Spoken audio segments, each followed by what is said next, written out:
Okay, just a quick addition to the video I did yesterday, which I will link above. Put it in the above ground garden bed, built my own this time. It is 8 feet by 4 feet, and it is 10 inches deep.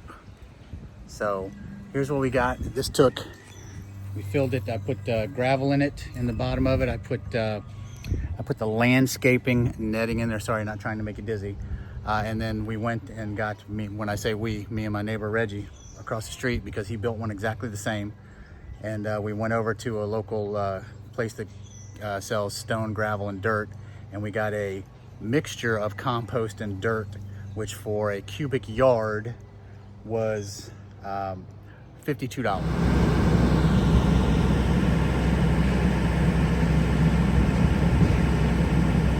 I will tell you that a cubic yard was a little more than what I needed to fill this. So cubic yard filled the 8 by 4 and 10 inches deep, and you can see again how much it filled it up. And this was good stuff. So hopefully you can have something like that. You can find some place around you that will do the dirt in bulk.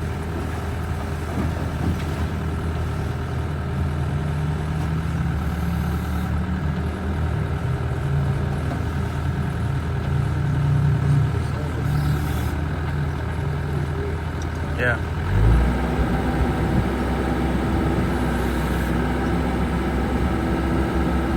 Make sure you got a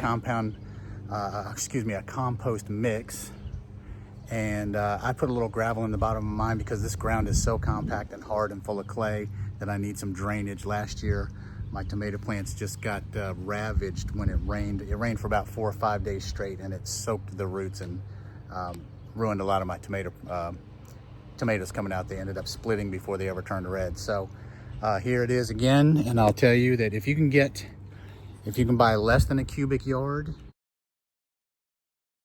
All right, sorry about the noise. My neighbor's mowing, but thank goodness they're mowing, because some of them don't. They like to wait till it's time to bale hay in the front yard. But again, if you want to see how this was put together, go ahead and look at my other video, which is going to be tabbed right up the top there, or it already was. But go ahead and check that out. All in for this garden bed, probably about 125, 130 bucks. So not bad, but we'll catch you when it's planting season. And I heard this today, and I believe it. Honestly, I'm in Central Texas, but planting season starts on Good Friday. Remember that. That's always a good rule of thumb. You're not going to get any more freezes after that usually, but Good Friday is when we're going to plant. If you like this, give it a thumbs up. We'll catch you on the next one.